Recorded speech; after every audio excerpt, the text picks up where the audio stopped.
Hello viewers, তুমি কি জানো মৌলিক সংখ্যা কি? মৌলিক সংখ্যা কোথা থেকে আসছে? মৌলিক সংখ্যার উৎপত্তি কোথায়? মৌলিক নামটা কোথা থেকে আসছে আর কেনই মৌলিকরে সংখ্যায় কাউন্ট করা হয়? তো আমি আজকে তোমাদের মাঝে এই মৌলিক সংখ্যার সমস্ত উৎপত্তি কোথা থেকে আসছে, কিভাবে এর প্রয়োগ করা হয়, কেনই এটাকে মৌলিক সংখ্যা বলা হয়, এর খুঁটিনাটি সমস্ত বিষয় আলোচনা করব, যেন পরবর্তীতে কোনো দিনও তোমার আর মৌলিক সংখ্যা নিয়ে কোনো সমস্যা পোহাইতে হয় না। তুমি একদম ইজিলি এর গোড়া থেকে উৎপত্তি সমস্ত বিষয় গর্বের সঙ্গে উপস্থাপন করতে পারবা কারো মাঝে, এবং তুমি ইজিলি মৌলিক সংখ্যা থেকে যৌগিক সংখ্যা পৃথক করতে পারবা। তো প্রথমে আমি তোমাদের কাছে নিয়ে যাচ্ছি মৌলিক সংখ্যা। এখন ব্যাপারটা হলো মৌলিক মানেটা কি? মৌলিক মানেটা কি? প্রথমত মৌলিক মানে মূল। মৌলিক মানে মূল, অর্থাৎ কোন শব্দের মূল যে শব্দ, মূল যে সংখ্যা, আমরা যদি বলি গাছের মূল কি? শিকড়। এরকমই কোন সংখ্যার যে মূল সংখ্যা, সেই সংখ্যারে মূল বলে, আর সেই মূলরে মৌলিক সংখ্যাতে রূপান্তরিত করা হয়েছে। মূল থেকে আসছে কি? মৌলিক সংখ্যা। তাহলে আমি এটা বলতে পারি যে মৌলিক সংখ্যাটা কোথা থেকে আসছে? মৌলিক সংখ্যাটা মূল থেকে আসছে, আর মূল দিয়েই তৈরি হয়েছে মৌলিক সংখ্যা। তাহলে এটা তুমি অবশ্যই বুঝতে পারছো যে মৌলিক সংখ্যা তাহলে মূল সংখ্যা ব্যতীত অন্য কিছু হইতে পারবে না। কারণ কি? কারণ মৌলিক সংখ্যা, মৌলিক মানেই মূল। দেখো মূলটা কি? এখন দেখো, আমরা জানি যে মূল সংখ্যা ধরো 7, এটার মূল সংখ্যা কি? এটার মূল সংখ্যা 7 নিজেই, এটার মূল সংখ্যা 7 নিজেই। এখন আমরা তো মৌলিক সংখ্যার এইভাবে কাউন্ট করে আসছি যে মৌলিক সংখ্যা 1 এবং ওই সংখ্যা ছাড়া অন্য কোনো সংখ্যা দ্বারা ভাগ করা যাবে না, বিভাজ্য হবে না। এখন কেন ভাগ করা যাবে না, কেন বিভাজ্য হবে না?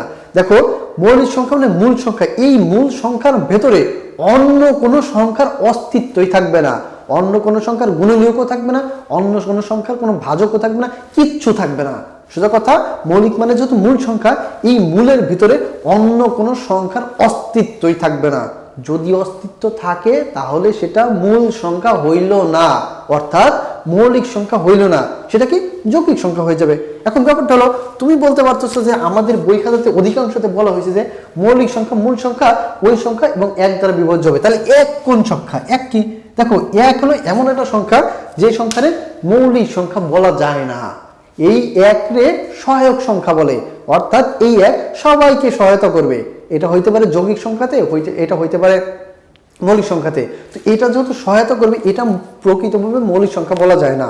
মৌলিক সংখ্যার যে মূল সংখ্যা, এর মূল সংখ্যাও নয়, সাইড সংখ্যাও নয়। তো এটা যেহেতু সহায়তা করবে, আর এই 1 সমস্ত সংখ্যাতে ইউজ করা যাবে, সেটা মৌলিক যৌগিক ব্যবহার করা যাবে, তার জন্য এই 1 রে মৌলিক সংখ্যা বলা যাচ্ছে না। অন্য সংখ্যা মৌলিক সংখ্যা হইতে পারে। তো সেই সোর্সে আমরা 1 কে কখনো মৌলিক সংখ্যা বলি না, আমরা মৌলিক সংখ্যা বলি এই রকম কোনো সংখ্যাকে যেটা মূল একটা সংখ্যা, যেটাকে বিভেদ করা যায়, ভাগ করা যায়, 2-3টা ডিফারেন্টে ভাগ করা যায়। তো এই সংখ্যাগুলো ভাগ করা যায়, কিন্তু 1-এ তুমি এটা ভাগ করতে পারবে না। তুমি বুঝবা কেমনে যে 1 মৌলিক সংখ্যা না যৌগিক সংখ্যা? ভাই, 1-এর ভিতর অন্য কোনো সংখ্যার অস্তিত্বই নাই, অস্তিত্ব ঢুকানোই যায় না। 1 মানে 1-ই, কিন্তু 7-এর ভিতরে 2, 3, 4, 5 অনেক সংখ্যা আছে, কিন্তু সেই সংখ্যার ভিতরে অস্তিত্ব থাকতে পারবে না অন্য কোনো সংখ্যা। কিন্তু 1-এর ভিতরে অন্য কোনো সংখ্যার অস্তিত্বই দেওয়া যায় না, এই 1 সবার ভিতরে যায়। তার জন্য এইভাবে, এই কারণে বলা হয়েছে যে মৌলিক সংখ্যা ওই সংখ্যা এবং 1 দ্বারা বিভাজ্য হবে, অন্য কোনো কিছু দ্বারা হবে না।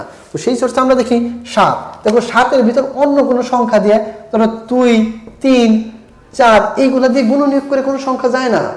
7 নিজেই একটা সংখ্যা, 7-এর ভিতরে 1 যায়, কারণ 1 কি? সবার ভিতরে যায়। তো এই সমস্ত বিষয় নিয়ে তৈরি হচ্ছে কি? মৌলিক সংখ্যা।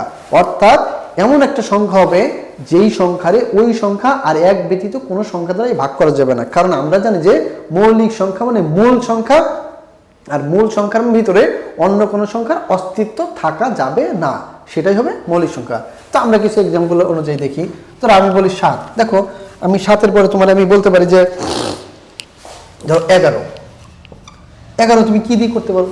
11 দুইটা সংখ্যা, 11 দিয়ে 11-এর ভিতর যায়, 1 যায়, অন্য কোনো সংখ্যা যায় না, এটা মৌলিক সংখ্যা। যদি বলি আমি 13, কোন সংখ্যা? ওই একই মৌলিক সংখ্যা। 13-এর ভিতর 1 আর 13 ব্যতীত, 1 গুণ 13 ব্যতীত অন্য কোনো সংখ্যার অস্তিত্ব নাই। ধরো আমি যদি বলি 15, দেখো 15-এর ভিতর ধরো এই 15 কি ভাঙলে কি বোঝায়? ধরো আমি 3 গুণ 5 করতে পারি, এই যে দেখো এই সংখ্যার ভিতরে অস্তিত্ব আছে, অন্য সংখ্যার অস্তিত্ব আছে, 3 5 15। কিন্তু তুমি যদি বলো দেখো এইটার ভিতর, দেখো এইটার ভিতর অন্য কোনো সংখ্যার অস্তিত্ব নেই, 13 আর এই যে 1, এর ভিতর কোনো অস্তিত্বই নেই, মূলত ব্যাপার আসছে এটা মৌলিক সংখ্যা। দেখো এটার ভিতরে অস্তিত্ব আছে, অস্তিত্ব থাকা যাবে না। মৌলিক সংখ্যা মানে মূল সংখ্যা, মূল সংখ্যার ভিতরে মূলই থাকবে, অন্য কিছু আসবে না। আর এককে কেন মৌলিক সংখ্যা বলা হয় না? কারণ এক এমন একটা সংখ্যা যার ভিতরে কোনো অস্তিত্ব খোঁজাই যায় না, যেহেতু খোঁজা যায় না তার মানে এটা মৌলিক সংখ্যাই না। তো এই যে একটা ব্যাপার রয়েছে, তোমার যদি বলে আমি 12, তুমি এখন 12টা কি সংখ্যা বলো? মৌলিক সংখ্যা না যৌগিক সংখ্যা? দেখো 12-র ভিতরে অস্তিত্ব আছে, 6 × 2 = 12, দেখো এখানে 6 আর 2-এর অস্তিত্ব আছে। তো ব্যাপারটা কি? অস্তিত্ব থাকা যাবে না, এইটা হলো মৌলিক সংখ্যা। অস্তিত্ব আছে সেটা মৌলিক সংখ্যা না। যদি আমি বলি 17, দেখো 17-এর ভিতর কোনো সংখ্যার অস্তিত্ব নাই, 17-এর ভিতর কোনো সংখ্যার অস্তিত্ব নাই, 1 আর 17 ব্যতীত। তার মানে যে সংখ্যার ভিতর অন্য কোনো সংখ্যার অস্তিত্ব থাকবে না সেটা কি সংখ্যা? মৌলিক সংখ্যা। যদি অন্য কোনো সংখ্যার অস্তিত্ব থাকে সেটা কি সংখ্যা? যৌগিক সংখ্যা। জাস্ট সিম্পল ওয়ে, তুমি জাস্ট মনে যদি রাখতে পারো মৌলিক মানে মূল সংখ্যা, মূলের ভিতর অন্য কোনো সংখ্যার অস্তিত্ব থাকবে না, তাহলে তুমি বুঝে যাবে মৌলিক সংখ্যা। আর যদি অন্য সংখ্যার অস্তিত্ব তুমি খুঁজে পাও তাহলে তুমি ক্লিয়ারলি ভাবতে পারো এটা যৌগিক সংখ্যা, কোনো সন্দেহ নাই। তো এইখানেই যারা ভিডিওটা বুঝতে পারছো অবশ্যই লাইক কমেন্ট শেয়ার করো, আর যারা বুঝতে পারো না এখনো মৌলিক সংখ্যার বিষয়টা তারা অবশ্যই কমেন্ট বক্সে জানাবে। আজকের মতন এখানে ভাই, দেখা হচ্ছে পরবর্তী কোনো ভিডিওতে।